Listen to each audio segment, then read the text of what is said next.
완벽한 타이밍에 영웅은 순간을 포착하고 그의 손이 빛나며 지휘권을 잡습니다. 즉시 종말의 거인들은 충성을 바꾸며 그의 다음 명령만을 기다립니다. 일행은 그의 힘에 감탄하며 지켜보지만 그는 최종 보스는 혼자 상대할 것이며 나머지는 뒤에 있어야 한다고 발표합니다. 러스와이는 즉시 너무 위험하다며 항의합니다. 그는 아냐에게 돌아서서 러스와이를 보호해달라고 맡기고 모두를 살아서 이끌고 나오겠다고 약속합니다. 마지못해 그들은 동의하며 어쩌면 그가 정말로 스티라트를 상대로 기적을 만들어낼 수 있을지도 모른다고 속삭입니다. 자오는 동료가 돌아오면 함께 술을 마시겠다고 맹세합니다. 마지막 확장이 일어나기까지 단 30분이 남았습니다. 눈과 얼음이 도시를 뒤덮으며 건물, 자동차, 거리를 얼어붙은 껍질 아래에 묻어버립니다. 옥상에서 생존자들은 몸을 낮추고 조용히 있는 동안 기계 순찰 부대가 하늘을 휩쓸고 다닙니다. 하지만 한 소녀가 너무 멀리 몸을 기울이자 즉시 총알이 비처럼 쏟아집니다. 수십 대의 장갑 드론이 제트 추진기를 불태우며 내려와 얼어붙은 구역을 샅샅이 뒤지고 불과 얼음이 격렬한 파도처럼 충돌하는 죽음의 고리 중앙을 향해 나아갑니다. 은신처에서 3명의 생존자는 절망에 빠져 하늘을 쳐다봅니다. 100명이 넘는 아크 길드원들이 이 세계에 들어왔지만 이제는 그들 3명만 남았습니다. 한 명이 린 자매에게 다음에는 어떻게 해야 할지 속삭입니다. 그녀는 스티라트의 공포를 과소평가했다고 인정합니다. 그의 양산형 로봇만으로도 거의 모두가 전멸했고 그의 본체는 아직 나타나지도 않았기 때문입니다. 다른 한 명은 그녀의 잘못이 아니라고 주장하지만 그들 모두는 싸움을 계속하는 것이 확실한 죽음을 의미한다는 것을 알고 있습니다. 누군가 오직 오스틴만이 스티라트를 상대로 승산이 있을 것이라고 중얼거리고 마지막 확장이 가까워지자 그들은 이미 최선을 다했으며 종말은 막을 수 없다고 말하며 체념합니다. 갑자기 땅이 흔들리며 종말의 순찰대 유닛들이 탑 근처에 모여들자 생존자들은 혼란에 빠집니다. 그들은 스티라트가 마지막 각성자들을 쓸어버리려 한다고 두려워하지만 대신 거대한 수호자들이 그의 기계 군단에 충돌합니다. 폭발이 하늘을 밝히고 기계대와 거대한 형체들이 격돌합니다. 생존자들은 믿을 수 없다는 듯 거인들 사이에 손에 수정을 들고 서 있는 루펑, 즉 검은 폐허 도시에서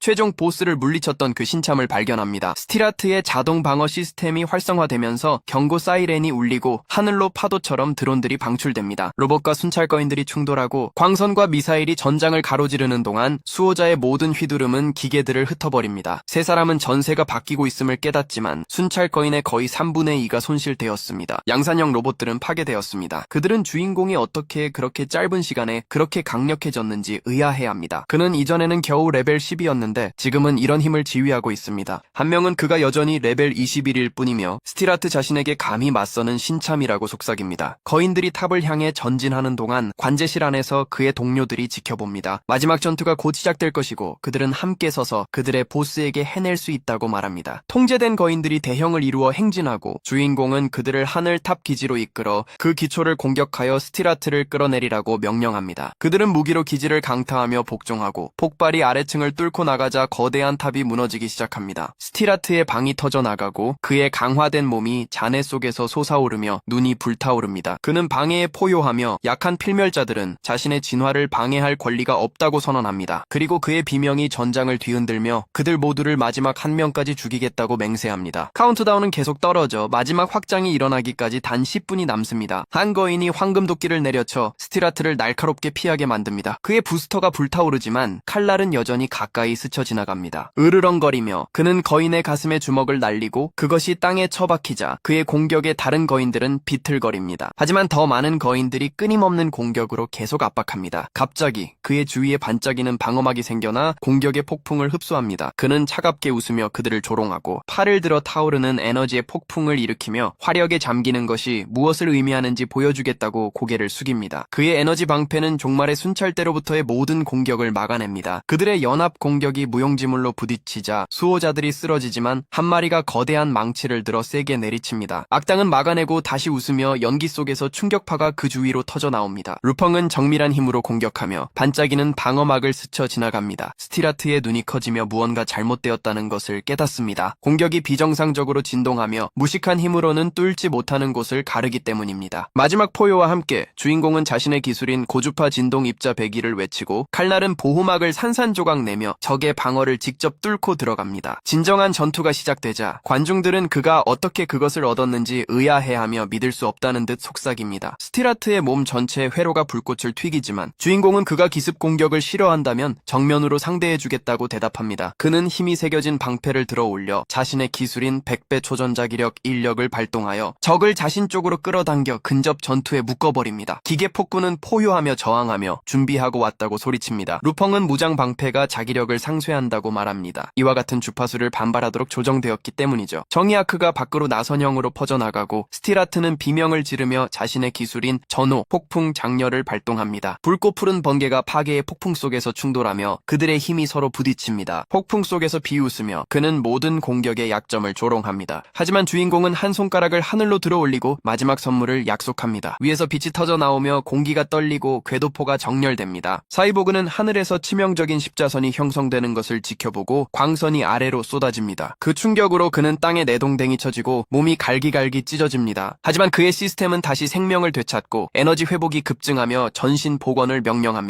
먼지가 걷히자 루펑은 여전히 부서지지 않은 차에 서 있고 성괴포에 타오르는 아크가 높이 솟아있어 싸움이 아직 끝나지 않았음을 보여줍니다. 붉은 고리가 불타는 도시를 가로질러 퍼져나가고 공황이 휩쓸립니다. 일행은 스틸하트가 에너지가 남아있는 한 끝없이 자신을 복구할 수 있기 때문입니다. 단 1분이 남은 채 카운트다운이 시작됩니다. 적은 승리를 선언하며 죽음의 고리가 자신을 제외한 모든 생명을 집어삼킬 것이라고 자랑합니다. 그의 몸체에 힘이 솟구치며 다른 모든 이들은 파멸했다고 포효합니다. 주인공은 침착함을 유지하며 손에 빛나는 유물을 들고 그것이 불꽃의 세계에서 부화했다고 말하며 이제 무대에 오를 시간이라고 합니다. 하늘에서 거대한 형체가 내려옵니다. 한때 검은 폐허 도시에 봉인되었던 보스죠. 관중들은 이것이 그의 숨겨진 비장의 카드라는 것을 깨닫고 숨을 죽입니다. 스틸하트는 분노에 차 제트기를 발사하며 돌진하지만 거상은 즉시 방역합니다. 칼날과 대포가 허공을 가르며 그를 압도하고 그의 포화에 갇힌 기계는 비명을 지릅니다. 카운트다운이 초 단위로 줄어들고 그는 격렬하게 몸부림치며 고장난 몸에서 불꽃이 터져 나옵니다. 마지막 확장에 타오르는 고리 아래 도시가 떨리고 동료들은 필사적으로 지켜보며 계획이 성공하기를 기도합니다. 루펑이 명령을 내리자 강철 날개 거상이 앞으로 돌진하여 그 발톱이 핵을 꿰뚫고 고정시킵니다. 마지막으로 비틀어 그것은 에너지원을 뜯어냅니다. 타이머가 3초를 가리키자 스틸하트는 몸이 무너지며 비명을 지릅니다. 카운트다운이 멈추기 직전 시스템의 목소리가 얼음과 불의 수도의 최종 보스가 처치되었음을 선언합니다. 빛이 전장을 감싸고 생존자들은 귀환 대상으로 표시됩니다. 지친 그들은 방금 일어난 일을 처리하려 애쓰며 거상이 에너지 핵을 흡수하여 스틸하트보다 훨씬 더 강력해졌다는 것을 깨닫습니다. 주인공은 손에 유물을 들고 꾸준히 앞으로 걸어가며 이번 승리는 일시적일 뿐이며 다음 그림자 세계로의 강제 진입은 그들의 생존을 위한 진정한 죽음의 시련이 될 것이라고 생각합니다. 그는 무슨 수를 써서라도 그들을 더 밀어붙여 더 강하게 만들어야 한다는 것을 압니다. 루펑은 자신의 상태창을 확인하며 레벨 30에 도달했지만 아직 정해진 직업이 없다는 것을 봅니다. 얼음과 불의 수도를 클리어한 보상인 고주파 진동 입자 검이 그의 앞에 빛나지만 그는 그것을 재충전하는데 도시 전체의 전력망을 소모할 수 있다고 생각합니다. 여동생을 돕느라 지친 주인공은 햇볕 아래서 쉬기로 결심합니다. 주변 거리가 밸런타인데이를 축하하는 커플들로 가득한 동안 한 젊은 남자가 데이트 상대를 놀리며 혼자 앉아있는 남자의 모습을 조롱합니다. 로스하이가 나타나자 군중 속에 갑자기 흥분이 휩쓸고 사람들이 그녀를 연예인보다 더 존경받는 최고 순위의 가장 인기 있는 독신 여성으로 알아보며 속삭임이 퍼집니다. 팬들은 그녀의 갑작스러운 유럽 귀환에 경외심을 표하며 환호합니다. 관심을 무시하고 그녀는 주인공을 향해 똑바로 걸어가고 구경꾼들은 그녀의 의도에 대해 추측하며 놀라움을 금치 못합니다. 그녀는 그저 가방을 내밀며 뜨거운 커피를 가져왔으니 식기 전에 마시라고 재촉합니다. 군중이 몰려들고 어떤 이들은 그를 러스하이에게 커피를 받을 만큼 운이 좋은 불황자라고 조롱하고 다른 이들은 그녀가 단지 친절을 베푸는 것이라고 주장합니다. 그는 그들에게 아무런 관심을 보이지 않고 단지 그녀가 늦었다고 말할 뿐입니다. 그녀는 그의 옆에 앉고 사람들은 그녀가 그와 얼마나 가까워 보이는지 믿을 수 없다는 듯 쳐다봅니다. 주인공은 커피를 한 모금 마시며 현실 세계에서 만나는 것은 번거롭다고 중얼거리고 그녀는 자신도 예상하지 못했다며 사과합니다. 카메라 플래시가 터지면서 군중은 더 시끄러워집니다. 갑자기 그가 그녀의 손목을 잡아 끌며 다른 곳으로 가자고 말합니다. 거리를 빠르게 헤쳐나가자 팬들은 그를 납치범이라고 부르며 비난의 함성을 지르고 그는 그녀를 골목으로 끌고 가 벽에 바싹 밀착시킵니다. 추격자들이 지나가는 동안 말이죠. 마침내 소음이 사라지자 그는 밖을 엿보며 그들이 갔다고 중얼거립니다. 에로사이는 왜 그렇게 급하게 자신을 끌고 갔는지 묻지만 그는 대수롭지 않게 넘기며 곧 이해하게 될 것이라고 말하고 그녀가 운전하도록 지시합니다. 짜증이 난 그녀는 왜 자기가 운전대를 잡고 있는지 묻고 그는 현실 세계에서는 면허가 없다고 침착하게 인정합니다. 그녀는 그의 내비게이션을 따르며 목적지에 대해 묻고 그는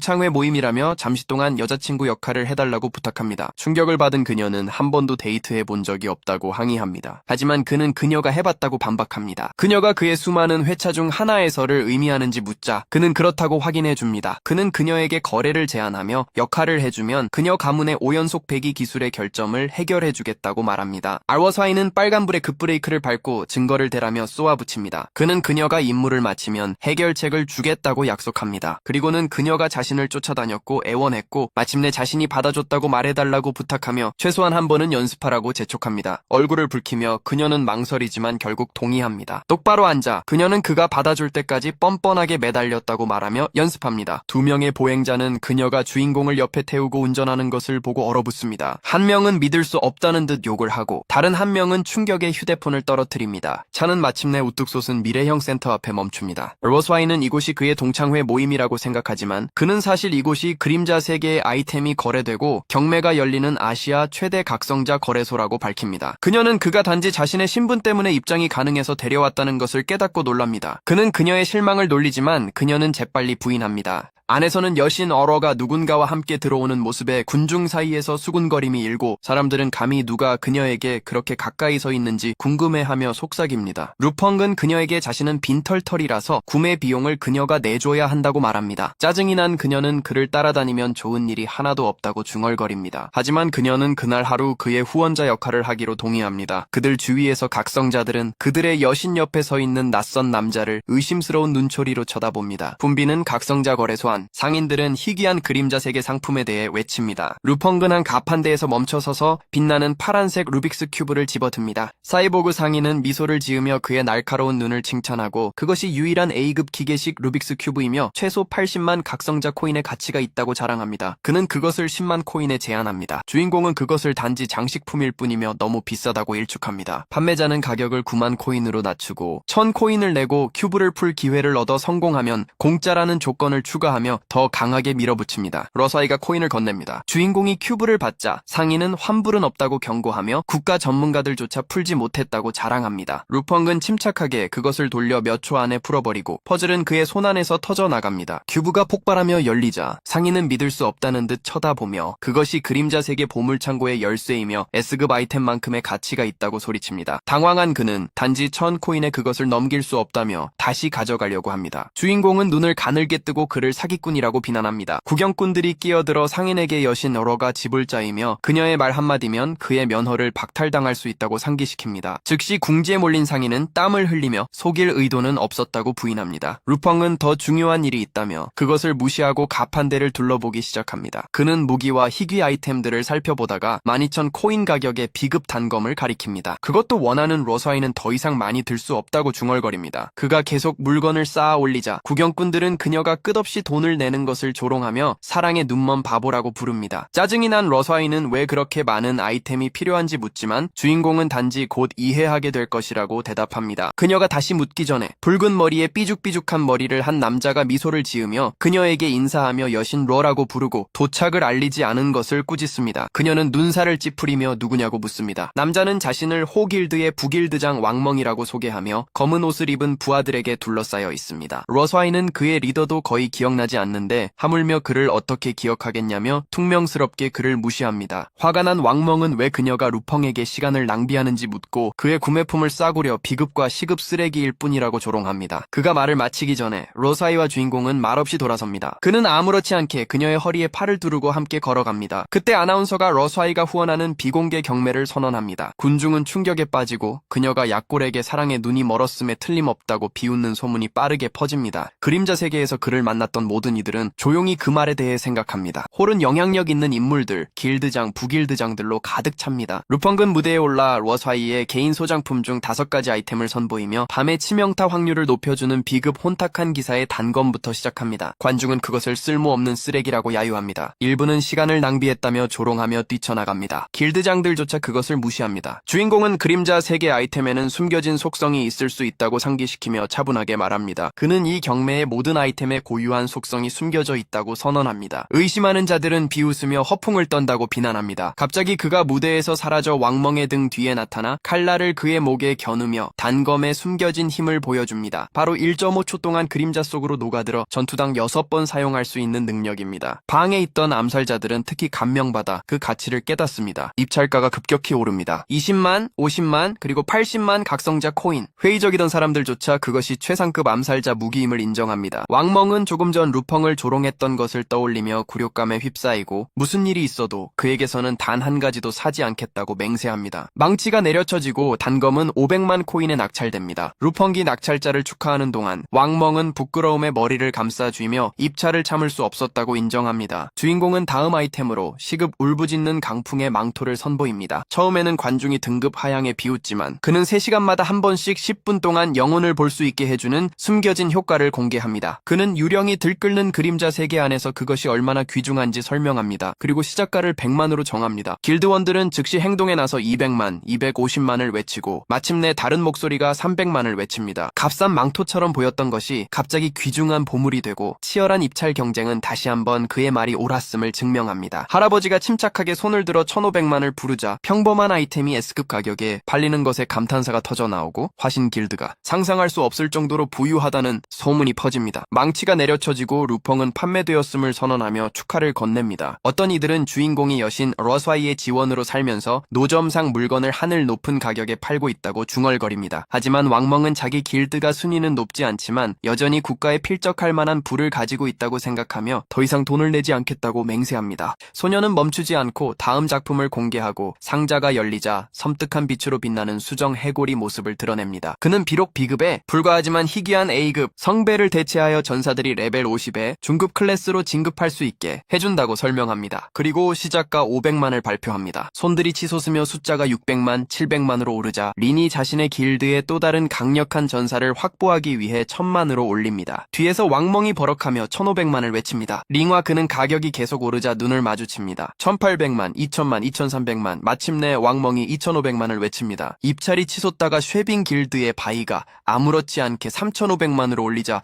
모두가 경악합니다. 그가 이 황금 같은 기회를 위해 일찍 떠났다가 다시 돌아왔다는 소문이 퍼집니다. 린의 파트너가 다시 올릴지 고민하지만 그녀는 3000만 이상의 가치는 없다며 반대하기로 결정합니다. 망치가 내려쳐지고 바이가 수정 해골을 확보합니다. 주인공은 마지막으로 마지막 두 아이템을 패키지로 함께 판매할 것이라고 발표합니다. 그가 마법 강화와 30일마다 한 번씩 주문을 즉시 시전할 수 있게 해주는 A급 비전의 반지를 공개하자 감탄사가 터져나옵니다. 만화를 즉시 회복시킬 수 있는 시급 서리불꽃 물약, 회복 물약과 함께 사용하면 군중, 특히 마법사들이 흥분하여 웅성거립니다. 루어스와이조차 눈을 살짝 가늘게 뜹니다. 루펑은 마지막 기회라고 선언하며 시작가를 1000만으로 정합니다. 왕멍이 충동적으로 2000만을 외치자 홀이 들썩입니다. 숫자가 빠르게 오르자 할아버지가 침착하게 3000만으로 올리고 바이가 4000만을 부릅니다. 왕멍이 4500만으로 올리자 감탄사가 퍼지지만 거의 즉시 장로들이 5000만, 6000만으로 그를 압도합니다. 그는 좌석을 꽉 쥐고 자신에게는 6000만밖에 남지 않았으며 다시 입찰하면 모든 것을 잃게 될 것이라고 중얼거립니다. 주인공은 더 입찰할 사람이 있는지 방을 훑어봅니다. 그가 6000만을 한 번 외치자 망치가 허공에 멈추고 모든 눈이 마지막 망치를 기다리며 화면에 고정됩니다. 그때 린이 끼어들어 아크 길드가 7500만으로 올린다고 선언하자 모두가 경악합니다. 사람들은 세계 최고의 길드만이 그렇게 막대한 금액을 던질 수 있다고 속삭입니다. 망설임 없이 할아버지는 패배를 인정하고 린은 자신의 주인이 이 아이템들을 좋아할 것이라고 생각합니다. 그가 비전의 반지와 서리불꽃 무략을 모두 획득한 아크 길드를 축하하자 박수가 터져 나옵니다. 그리고 그는 고개를 숙여 여신 얼워의 비공개 경매를 공식적으로 마칩니다. 홀이 비기 시작할 때 거대한 형체가 반짝이는 투영으로 나타나고 이미지가 굳어지자 루펑은 얼어붙습니다. 남자는 침착하게 미소 지으며 너무 늦게 도착했다고 말하고 군중은 그의 이름을 외치며 믿을 수 없다는 듯 폭발합니다. 바로 슈퍼히어로 세계의 구원자 오스틴입니다. 아크 길드원들은 그를 길드 마스터라고 부르며 그가 직접 나타날 줄은 몰랐다며 떨립니다. 주인공은 침착함을 강요하며 저 괴물이 아무것도 감지하지 못하게 해야 한다고 스스로에게 경고합니다. 희미한 미소를 지으며 오스틴은 그에게 직접 말을 걸어 물어볼 질문이 있다고 말합니다. 오스틴의 투영된 모습이 루펑에게 눈을 고정한 채 전에 만난 적이 있는지 묻습니다. 주인공은 즉시 부인합니다. 하지만 오스틴은 마치 그곳에서 마주쳤던 것처럼 검은 폐허 도시를 회상하며 혼란스러운 척 계속 압박합니다. 젊은 남자는 이해하지 못한다고 주장합니다. 오스틴의 미소가 부자연스럽게 넓어지며 진홍색 에너지가 건물을 뚫고 터져 나옵니다. 갑자기 폭발 폭발이 일어나고 붉은 번개가 하늘을 가르며 오스틴은 앞으로 나아가 파괴를 요구하고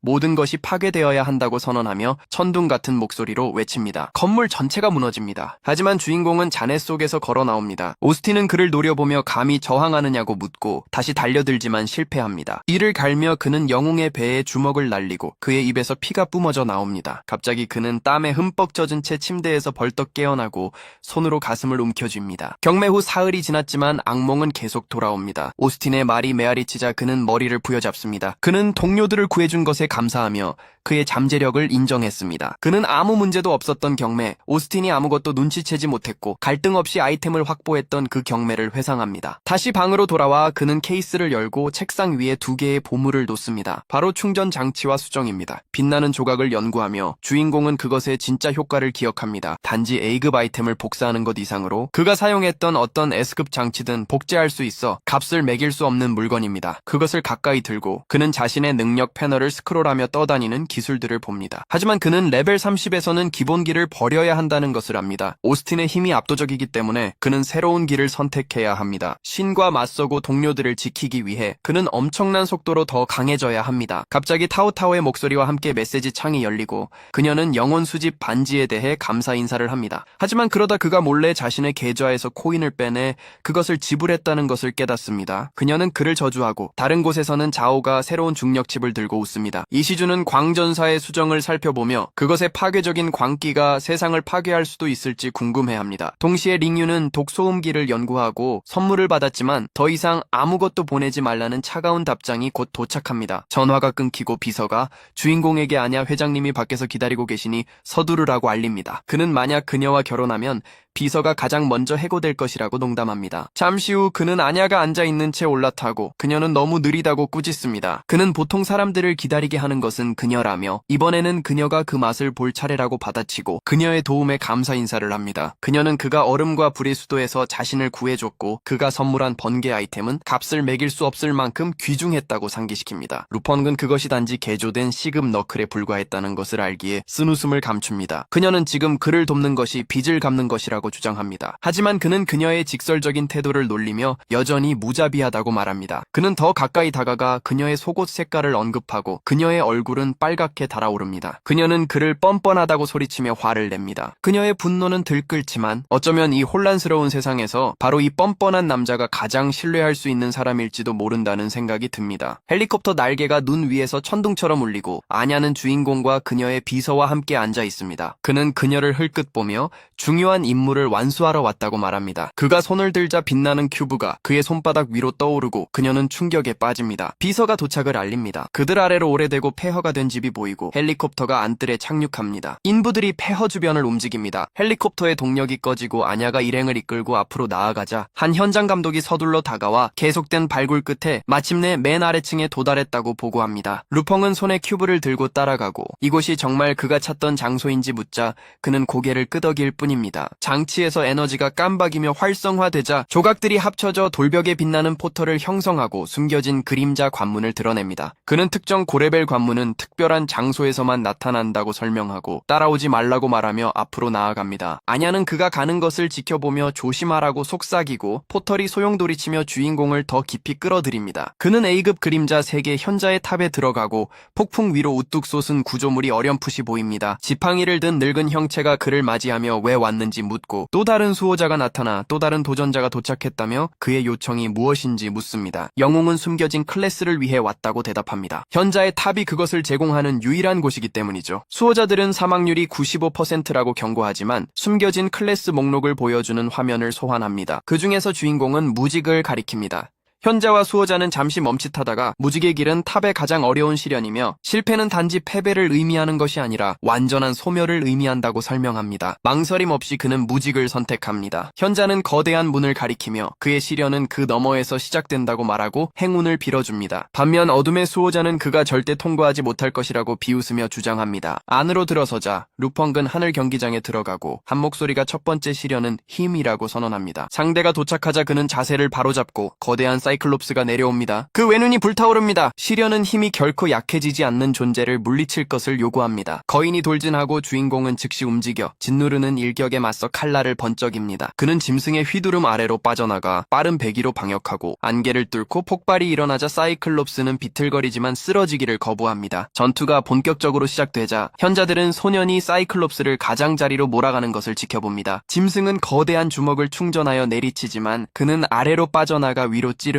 그의 칼날이 파랗게 빛나며 빙결을 발동하고 사이클롭스의 눈을 직접 찔러 즉시 얼음이 퍼져나가 시야를 가두고 움직임을 멈춥니다. 잠시 시력을 회복하자 괴물은 광란에 빠져 분노에 차 마구잡이로 휘두릅니다. 하지만 루펑은 자세를 바로잡고 각 공격을 피한 후 다시 기술을 사용합니다. 그가 공격하자 경기장이 흔들리고 돌진하는 사이클롭스의 몸이 얼어붙습니다. 우뚝 솟은 짐승은 세게 쓰러집니다. 시스템은 힘의 시련이 클리어되었다고 알리고 빛으로 소용돌이치는 새로운 관문이 앞에 나타납니다. 어둠의 수호자는 놀랐다며 그의 속임수가 교묘했다고 인정하지만 주인공이 앞으로 닥칠 시련을 견뎌낼 수 있을지는 의심합니다. 반면 현자는 후반 단계에서는 순수한 힘이 요구될 것이라고 말합니다. 경기장이 바뀌고 속도의 시련이 시작되자 실프라는 바람의 정령이 나타납니다. 그 모습은 공기처럼 깜박입니다. 규칙에 따르면 루펑은 그것과 경주해야 하며 만약 뒤처지면 트랙 주위로 폭풍이 몰아칠 것이라고 설명합니다. 관중들이 실프가 몇 초 안에 음속에 도달할 수 있다고 속삭이는 동안 카운트다운이 시작됩니다. 시련이 시작되자 주인공은 무기를 뽑아 고주파 진동 입자 배기를 발동하여 적을 깔끔하게 베어버립니다. 수호자들은 믿을 수 없다는 듯 입을 벌리고 서로 논쟁하지만 죽이는 것은 규칙에 어긋나지 않았습니다. 트랙에 홀로 남겨진 그는 그저 앞으로 걸어가 결승선에 도달합니다. 시스템이 결과를 알리며 속도 시험이 클리어되었다고 선언합니다. 포털이 다시 바뀌어 그를 녹은 용암 위에 떠있는 빛나는 큐브 안으로 데려갑니다. 이번에는 지능의 시련이 발표되고 8개의 문 각각에는 고대와 현대를 아우르는 문명에서 가져온 퍼즐이 숨겨져 있습니다. 큐브가 불에 삼켜지기 전 15분 안에 모두 풀어야 합니다. 현자들은 각 퍼즐을 2분 안에 풀어야 한다고 설명합니다. 실패하면 도시 전체를 파괴할 만큼 강력한 재앙을 초래할 수 있습니다. 공개된 도전 과제 중 하나는 7개의 사슬로 된 루빅스 큐브로 불가능한 정밀도와 집중력을 요구하는 과제입니다. 어둠의 수호자는 어떤 인간도 성공할 수 없으며 미스터리 해결사 직업을 가진 고레벨 각성자만이 이전에 통과했다고 비웃습니다. 하지만 다른 현자는 어쩌면 이 각성자는 다를지도 모른다고 반박합니다. 모래시계가 뒤집히고 큐브가 가라앉기 시작하며 목소리가 시련의 시작을 선언합니다. 주인공은 망설임 없이 앞으로 나아가 가장 어려운 퍼즐로 직행하고 어둠의 수호자는 비웃습니다. 몇 초 안에 그는 침착하게 7개의 사슬 큐브와 다른 장치를 동시에 조작합니다. 단 46초 만에 불가능한 퍼즐이 완성됩니다. 잠시 후 판도라의 상자가 2분 남짓한 시간에 열립니다. 5분이 되자 루빅스 큐브가 풀리고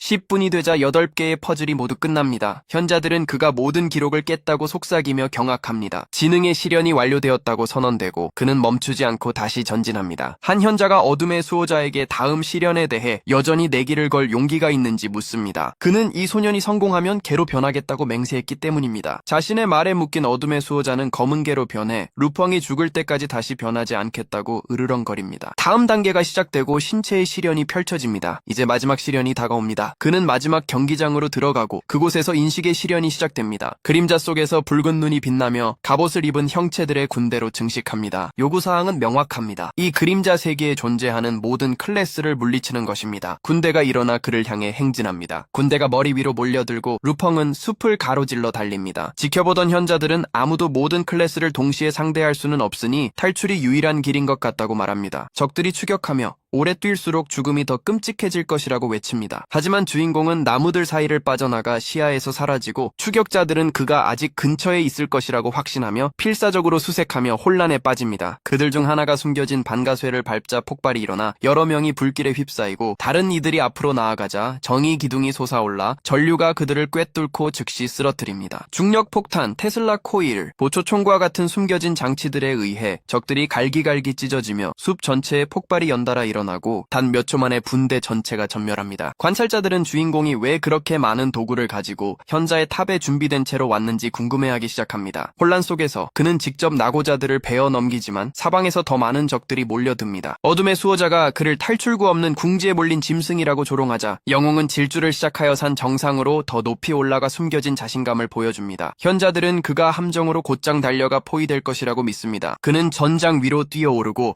아래에서는 적들이 몰려듭니다. 폭발이 산비탈을 가르고 불과 잔해가 흩어지며 수많은 적들이 날아갑니다. 현자들은 그가 군대의 대부분을 쓸어버리기 위해 철거 폭탄을 사용했다는 것을 깨닫습니다. 군대의 약 30%가 남아있지만 그들이 후퇴하기 전에 무대가 바뀝니다. 떨리는 형체가 나타나 게임 운영자로 밝혀지고 루펑이 앞으로 나서서 이 무대는 실현 뒤에 있는 자를 드러내기 위한 것이었다고 말합니다. 남자는 부인하지만 주인공은 그 자리에서 그를 베어버리고 시험을 끝냅니다. 현자들은 루펑이 숨겨진 클래스 중 최고인 비전문 클래스의 길에 도달했음을 확인합니다. 하지만 그것을 차지하기 위해 그는 이전보다 더 혹독한 시련을 하나 더 마주해야 합니다. 흑의 수호자는 이 시련에 추가적인 난이도가 필요하다고 선언하며 이번에는 자신이 직접 참여할 것이라고 발표합니다. 한 현자가 주인공에 대한 그의 증오가 너무 강하다고 경고하지만 그동안 젊은 전사는 빛나는 관문으로 들어갑니다. 저편에서 어둠의 수호자가 기다리며 그의 활약을 인정합니다. 수호자는 마지막 시험은 간단한 1대1 싸움이며 클래스를 얻으려면 자신을 물리쳐야 한다고 설명합니다. 어둠의 에너지가 솟구치며 수호자는 자신의 몸을 괴물 같은 형태로 뒤틀고 마지막 전투가 시작됩니다. 붉은 눈이 불타오르고 날개가 활짝 펼쳐지자 그것은 거대한 파괴의 빗줄기를 발사하지만 루펑은 칼을 꽂고 얼음 벽을 소환합니다. 용은 얼어붙은 장벽에 부딪히고 불과 서리가 충돌하며 얼음 조각들이 흩날립니다. 그가 벽 뒤에서 굳건히 버티는 동안 용은 다시 원을 그리며 날개를 세게 치고 또 다른 공격을 준비합니다. 비전문 클래스의 시련은 생존을 위한 전투가 됩니다. 그것은 높이 솟아올라 타오르는 유성들의 폭풍을 일으키고 폭발이 땅을 가르며 모든 것을 불길에 휩싸이게 합니다. 주인공은 떨어지는 불 사이를 가르며 불지옥 속으로 뛰어듭니다. 용은 포효하지만 영희 속에서 진정한 힘에 대해 아무것도 모른다는 그의 목소리가 들려옵니다. 황금빛이 터져 나오며 종말의 순찰대가 그의 곁에 나타납니다. 루펑이 명령을 내리자 거인들은 황금화를 들어 일제히 발사하고 화살들은 흑룡의 날개에 박힙니다. 충격과 함께 불길이 터져 나오고 짐승은 비명을 지르며 고통에 몸부림칩니다. 아래의 전사들은 계속해서 화살을 쏘고 부상당하고 격분한 용은 몸에서 불길을 내뿜으며 수비수들에게 똑바로 돌진합니다. 그것은 포효하며 나선형으로 불을 뿜고 세계에 대한 지배를 선언하며 불 폭풍이 아래로 휘몰아쳐 닿는 모든 것을 태워버립니다. 불길 속에서 한 거인이 불지옥을 무시하고 정면으로 돌진합니다. 용은 비웃지만 전사는 황금창을 들어 세게 휘두르고 빛의 줄기가 불길을 가르고 지나갑니다. 짐승은 공격이 빗나간 것처럼 보여 혼란스러워하며 허공에서 멈춥니다. 하지만 그때 주인공이 진실을 밝힙니다. 그것은 결코 빗나간 것이 아니었다고 말이죠. 빛나는 칼날을 들고 내려오자 그의 몸 전체에 번개가 솟구치고 용은 첫 번째 공격이 단지 준비 동작이었다는 것을 너무 늦게 깨닫고 비틀거립니다. 이제 그것을 죽일 시간이 왔고 그의 공격이 내려쳐 그 머리를 가릅니다. 괴물은 비명을 지르며 경련을 일으키고 그 일격에 땅에 처박혀 패배한 채 쓰러집니다. 시스템의 목소리가 울려 퍼지며 최종 시련이 클리어되었음을 알립니다. 주인공은 승리하여 비전문가의 숨겨진 클래스를 차지합니다. 빛나는 패널이 그의 새로운 클래스를 알리며 모든 길에 모든 기술을 사용할 수 있는 힘을 부여합니다. 검은 망토의 수호자는 자신이 패배했다는 것을 믿을 수 없다는 듯 중얼거리며 떨립니다. 백의 현자는 승리를 기적이라고 칭하며 기록을 깨고 불가능한 시련을 클리어한 루펑을 축하합니다. 그는 숨겨진 보상이 무엇인지 묻고 그의 앞에 빛이 형성되어 시련에서 만났던 어떤 상대든 소환할 수 있는 S급 소환 휘장을 부여합니다. 또 다른 빛이 뒤따르며 침입으로부터 그의 정신을 보호하는 전용 기술인 지식의 봉인을 공개합니다. 그는 오스틴의 기억 읽기 능력이 더 이상 자신을 위협할 수 없다는 것을 알고 안도의 주먹을 줍니다. 처음으로 안전해진 그는 언젠가 저 괴물을 완전히 짓밟을 수 있는 날이 올 때까지 계속해서 더 강해지겠다고 맹세합니다. 주인공이 앞으로 나아가자 고급차가 멀어지고 그는 비서에게 자기 상사와 결혼하면 월급을 올려주겠다고 약속합니다. 그녀는 엄격한 상사가 그에게 반할 리 없다고 확신하며 의심스러운 눈초리로 쳐다봅니다. 그가 떠나면서 그는 음식을 주문하고 식비를 상사 예산으로 처리해달라고 부탁합니다. 그녀가 외식을 거의 하지 않아 자금이 낭비될 것이라는 이유에서였죠. 음식에서 김이 모락모락 피어오르고 그의 휴대폰이 메시지로 윙윙거립니다. 타오타오는 고양이 이야기와 게임을 하고 싶다는 소망으로 그를 재촉하고 그는 한숨을 쉽니다. 그들의 대화는 계속되고 그는 다음 주에 런던에서 실제 게임에 함께 참여하자고 제안합니다. 그녀는 시험이 있다며 거절하고 함께 갈 다른 사람을 찾으라고 말합니다. 그는 오래된 사진을 보며 한때 했던 약속을 기억하고 그것을 지키겠다고 맹세합니다. 그림자 세계에 맞선 인류의 생존이 앞으로 자신이 내릴 선택에 달려있다는 것을 알기 때문입니다. 제트기가 하늘을 가로질러 포효합니다. 그의 기차가 런던을 향해 질주하고 안내방송이 도시역 도착을 알립니다. 승객들이 붐비는 터미널로 쏟아져 나오자 샤야는 해외는 처음이라며 국제적인 깡패로서의 삶을 맛보는 것에 대해 농담합니다. 왜 왔냐는 질문에 루펑은 전 세계 모든 각성자의 운명을 결정할 문제 때문이라고 단호하게 대답합니다. 무거운 트럭이 루펑의 일행을 태우고 도시를 가로지르며 덜컹거리고 그들은 왜 런던에 도착하자마자 차량에 급하게 태워졌는지 그리고 진짜 임무가 무엇인지 궁금해합니다. 주인공은 그들의 임무가 의미 있다고 말하고 링규에게 어떻게 생각하는지 묻습니다. 대신 샤야가 대답하며 탑승하자마자 모든 추적 신호가 사라졌고 이는 차량이 추적될 수 없으며 목적지가 극비임에 틀림없다는 것을 증명한다고 말합니다. 주인공은 그들의 진짜 임무를 설명하며 심지어 총리보다 더 중요한 사람을 보호하는 것이며 이 사람의 생사가 전 세계의 생존을 결정할 수 있다고 말합니다. 그 말의 무게가 일행을 불안하게 만들고 샤야는 자기 보스 자신보다 더 중요한 사람은 없다고 주장합니다. 트럭이 속도를 줄이며 도착 신호를 보내고 곧 거대한 창고 안에서 끽 소리를 내며 멈춥니다. 그들은 장갑차들 줄 사이로 내리고 샤야는 마치 화물처럼 배달되었다고 중얼거립니다. 루펑은 이미 사람들로 붐비는 광활한 홀로 앞장서 들어갑니다. 수십 명의 인물들이 날카로운 정장을 입고 차가운 눈으로 앞을 응시하고 있습니다. 샤야는 그 광경에 긴장하지만 링유는 그들을 즉시 알아보고 정예 기술과 독점적인 서비스로 유명한 상위 10개 암살 조직인 식광의 멤버들이라고 말합니다. 이시주는 대형을 이루어 들어선 또 다른 파벌, 즉 유명한 방패의 신이 이끄는 강력한 길드, 천공의 방패의 멤버들을 발견합니다. 앞에서 한 목소리가 그들이 도착했다고 외치고 모든 시선이 새로운 그룹이 들어오는 것을 향합니다. 흰색 정장에 가면을 쓴 남자가 경호원들과 함께 앞으로 나서며 모두를 런던에 온 것을 환영합니다. 그는 그들을 경호원 중 최고라고 칭찬하며 선발 시험을 위해 이렇게 많은 정예들이 모인 것을 영광이라고 말합니다. 그는 규칙을 설명하며 세계의 문 중 하나 너머에 목적지인 사원이 있고 그곳에 가장 먼저 도착하는 15군데만이 계속 진행하며 나머지는 탈락한다고 말합니다. 어느 문을 택할지 결정할 시간은 3분이며 사상자가 발생할 수 있다고 경고합니다. 카운트다운이 시작되고 그룹들이 재빨리 속삭이며 선택을 논의하는 동안 긴장이 고조됩니다. 어떤 이들은 그들의 추적 기술이 안전하게 안내해 줄 것이라고 믿으며 식광을 따라가자고 제안합니다. 한 장로는 다르게 결정하고 바닥에 주사위를 던져 운명이 길을 선택하게 합니다. 주사위가 굴러가 빛나는 포털 중 하나 앞에 단호하게 멈추자 그는 자신 있게 자기 분대를 불러 곧장 안으로 따라오라고 외칩니다. 다른 그룹들도 각자의 전술을 채택합니다. 천공의 방패는 계획비에 따라 분대를 다른 방향으로 보내 정보를 수집한 후 나중에 다시 합류합니다. 카운트다운이 끝나가자 더 많은 팀들이 탈락하지 않으려 서둘러 앞으로 나아갑니다. 하지만 주인공의 분대는 뒤에 머물러 있습니다. 그의 동료들은 시간에 대해 불안해하지만 그는 침착함을 유지하며 자신이 직접 미로를 그리고 있었다고 밝힙니다. 황금빛 구조물이 그의 손안에서 빛나며 실시간으로 길이 형성됩니다. 나노봇들이 앞서 흩어져 모든 복도를 스캔하며 미로의 홀로그램 지도를 엮어냅니다. 그의 분대는 꾸준히 따라가는 반면 다른 이들은 맹목적으로 돌진합니다. 샤야는 여전히 흘러가는 시간에 대해 걱정하지만 그는 그녀를 안심시킵니다. 지도는 이미 완성되었다고 말이죠. 그들 앞에 미로의 거대한 투영이 나타나고 그 구역들은 끊임없이 바뀝니다. 링유는 미로가 살아있어 끝없이 재배열된다는 것을 즉시 알아차립니다. 주인공은 다시 한번 그들을 안심시키며 이전에 수많은 미로를 풀었으며 아무리 변해도 그들을 안내할 것이라고 말합니다. 그의 팀은 그를 신뢰합니다. 관제실에서 심사위원들은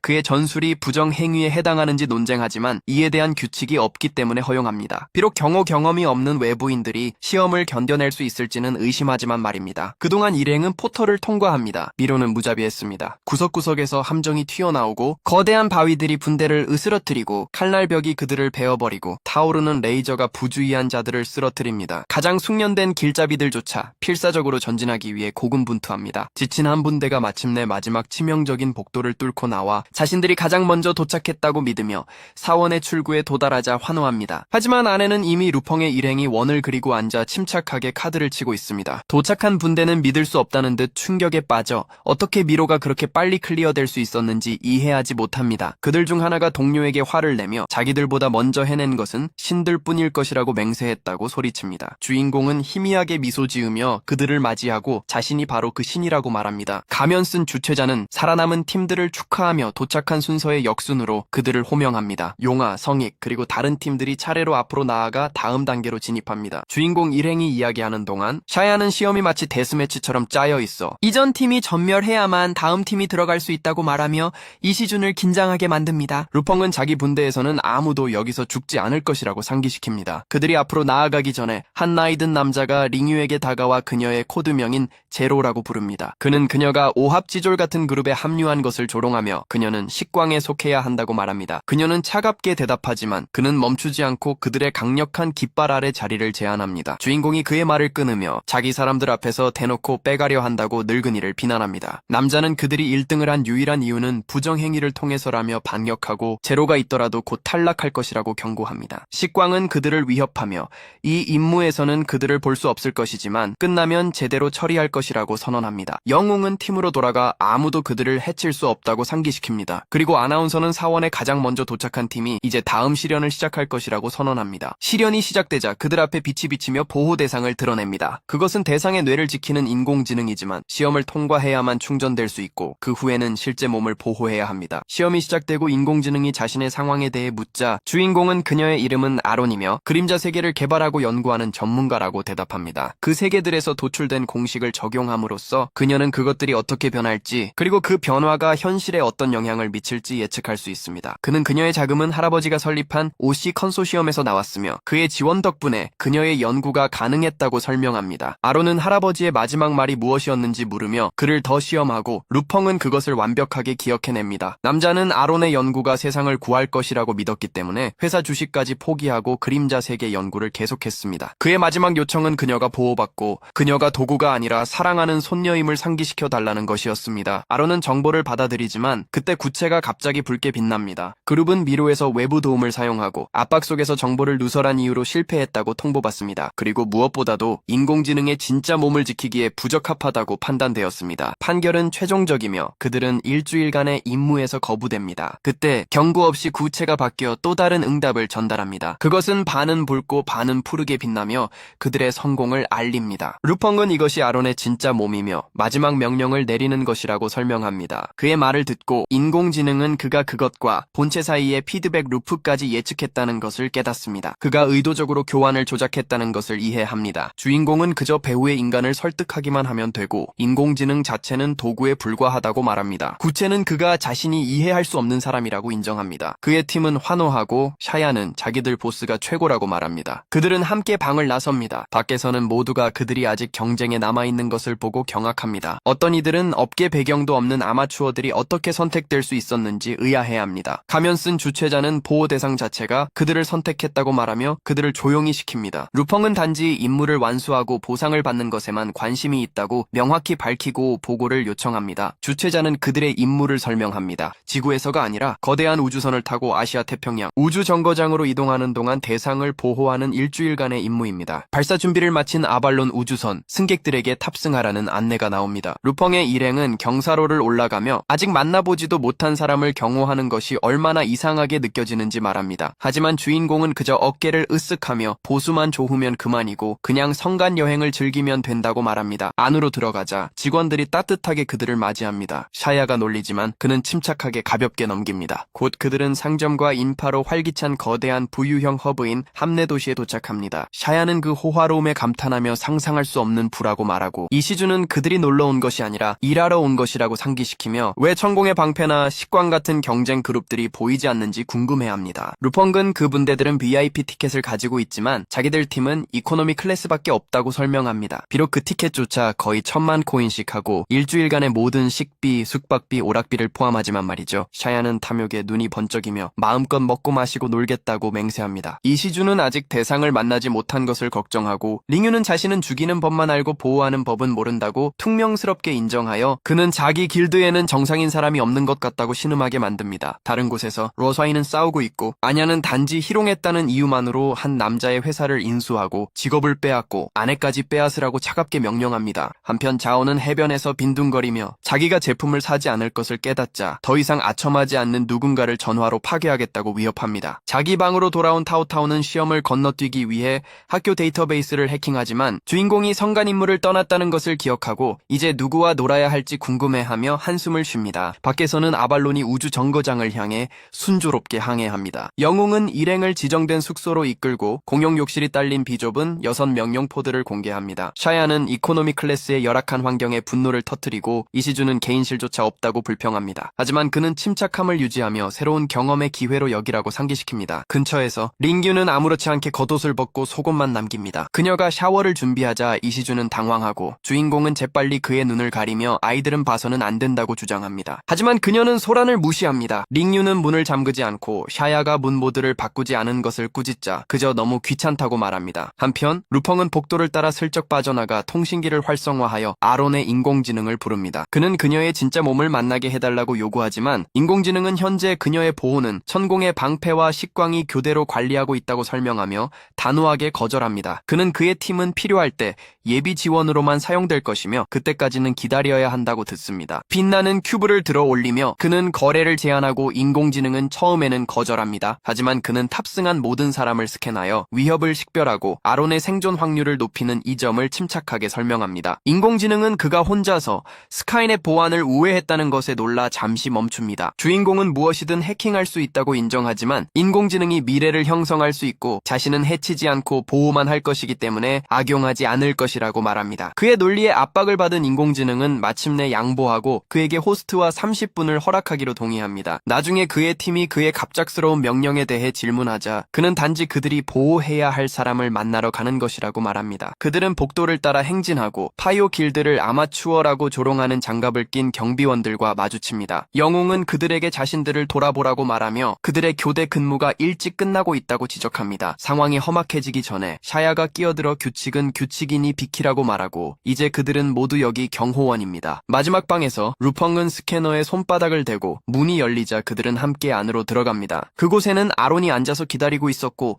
그들을 기다리고 있었다고 말합니다. 아론은 그들이 늦게 도착했다고 말하고 이시주는 그녀를 인공지능의 신이라고 칭찬하는 반면 샤야는 자기들 보스가 진정한 신이라고 큰 소리로 주장합니다. 대신 아론은 그들의 말을 날카롭게 끊으며 자신은 편법을 혐오하며 할아버지의 신뢰 때문에 그들의 존재를 받아들였을 뿐이라고 분명히 밝힙니다. 루펑은 그녀가 자신을 어떻게 보든 상관없으며 단지 할아버지가 그에게 책임을 맡겼기 때문에 그녀가 꿈을 이루도록 돕도록 위임받았을 뿐이라고 꾸준히 응수합니다. 아론은 그의 꿈이 정말 무엇인지 아는지 묻습니다. 그는 그녀가 적어도 버전 3.0 프로그램을 완성할 때까지는 살아남아야 한다고 대답합니다. 그녀는 자신의 목표가 세상을 바꾸고 보호할 수 있는 프로그램인 그림자 인공지능 3.0을 완성하는 것이라고 인정하고 그것이 완성될 때까지 살아남는 것이 한때 할아버지와 공유했던 꿈이라고 강조합니다. 주인공이 그녀를 노리는 자들에 대해 묻자 아론은 위협을 대수롭지 않게 여기며 적들은 기업 경쟁자이거나 심지어 그림자 세계 시스템 자체일 수 있다고 설명합니다. 그림자 인공지능이 막대한 이익을 가져올 수 있고 그녀가 그것을 공개할 계획이기 때문이죠. 그래서 다른 이들이 그녀가 죽기를 원한다고 말합니다. 그녀는 그들의 동기가 이해할 만하다고 말하지만 그는 그녀가 아발론 호에서 죽지 않을 것이라고 침착하게 안심시킵니다. 아론은 고개를 끄덕이고 우주선이 정거장에 도착하면 화성으로 향할 계획이며 그곳에서 성간 부대가 자신을 지킬 것이라고 설명합니다. 그녀는 일행이 떠나면서 할아버지의 소원을 지켜준 것에 감사하지만 나가는 길에 식광 멤버들이 파이오 길드를 실제 임무에 부적합한 아마추어라고 조롱합니다. 한 여자가 비웃으며 그들을 길거리 깡패라고 부르며 떠나라고 말합니다. 주인공은 지나가면서 그 여자를 꼬집고 화가 난 다른 이들은 폭력을 위협하지만 그는 단지 비웃으며 그들이 자기 팀을 길거리 깡패라고 불렀으니 그렇게 행동할 수도 있다고 상기시킵니다. 일부 무기들이 번쩍이지만 그는 침착하게 경호원 매뉴얼을 인용하며 팀 내부는 자격 박탈로 이어진다고 말합니다. 그 경고에 그들은 물러서지만 복수의 위협을 중얼거립니다. 그들 중 한 명은 루펑이 보기만큼 평범하지 않다고 말합니다. 나중에 링유가 그가 나노 추적기를 심었는지 묻고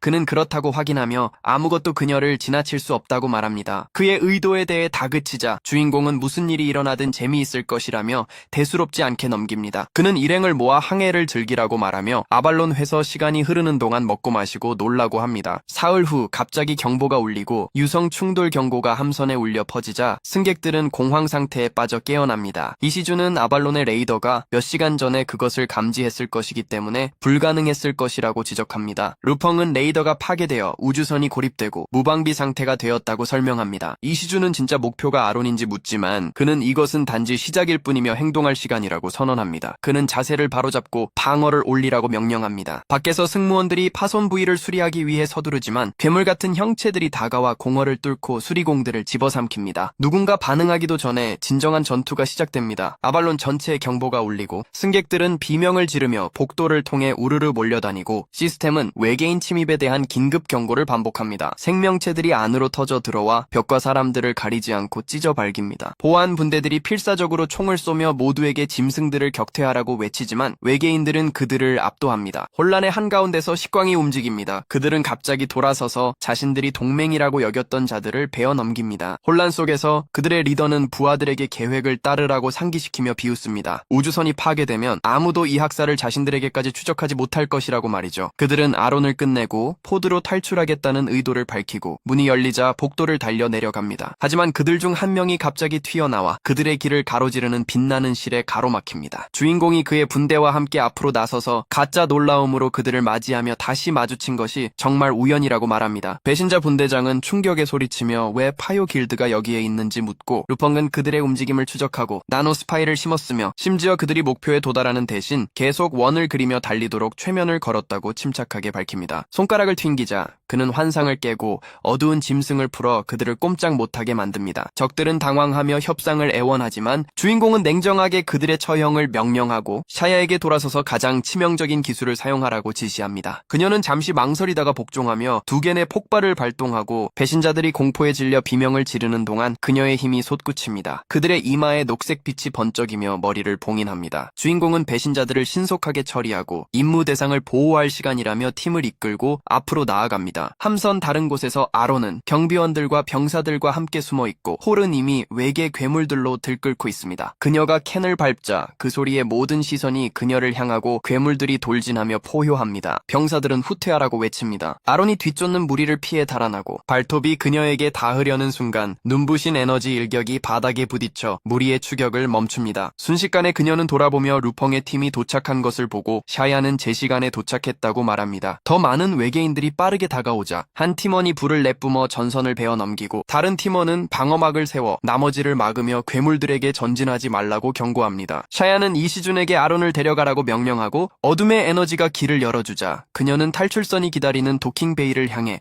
안내자를 따라갑니다. 그들은 복도를 달려가고 아론은 그의 보스가 어디 있는지 묻습니다. 이시준은 조종사들이 죽고 장비가 파괴되어 그가 조종실로 갔다고 설명하고 그녀는 그가 우주선을 수리할 수 있다는 것에 놀랍니다. 하지만 이시준은 그들의 리더가 그것을 간단하다고 말했으며 백업 시스템을 사용하여 회로를 전환하는 것뿐이라고 말합니다. 그들이 더 말을 잇기 전에 거대한 생명체가 길을 막고 아론은 그것이 괴물들의 엄이라고 식별합니다. 이시준은 즉시 악마 늑대를 소환하고 어둠의 에너지가 짐승을 형성하여 앞으로 돌진하여 괴물과 잔인한 교전을 벌입니다. 늑대는 적을 찢어발기고 뒤로 물러나게 하며 거인을 땅에 쳐박습니다. 소환된 짐승이 싸움을 지배합니다. 근처에서 링유는 거대한 생명체에게 중기관총을 퍼붓지만 총알은 그 두꺼운 가죽에 튕겨나옵니다. 샤야는 그 피부가 너무 질겨 뚫을 수 없다고 중얼거리다가 앞으로 나서서 외부에서 손상시킬 수 없다면 내부에서 공격하겠다고 말합니다. 그녀는 두 개의 폭발을 발동하고 그녀의 힘이 폭발하며 괴물은 고통의 포효를 지릅니다. 하지만 그녀가 버티려고 애쓰는 동안 얼굴에서 피가 흘러내리고 짐승은 격렬하게 몸부림치며 꼬리가 들판을 가로질러 채찍질합니다. 괴물의 꼬리가 전장을 휩쓸고 아론을 거의 짓뭉개려 하지만 주인공이 가로채 그녀를 뒤로 끌어당기고 칼날로 공격을 베어버린 후 재빨리 짐승의 다른 팔다리를 베어내며 안전하다고 말합니다. 그의 분대가 다시 모이고 이시준은 거대한 생명체는 그에게 맡기라고 외치고 루펑은 망설임 없이 받아들입니다. 아론은 충격에 빠져 그를 쳐다봅니다. 손가락을 튕기자 영웅은 자신의 비장의 카드인 진화한 강철 날개 거인을 소환합니다. 괴물은 다시 포효하며 격렬한 음파 공격을 보내고 샤야는 재빨리 다른 사람들에게 귀를 막으라고 경고합니다. 소리가 더 퍼지기 전에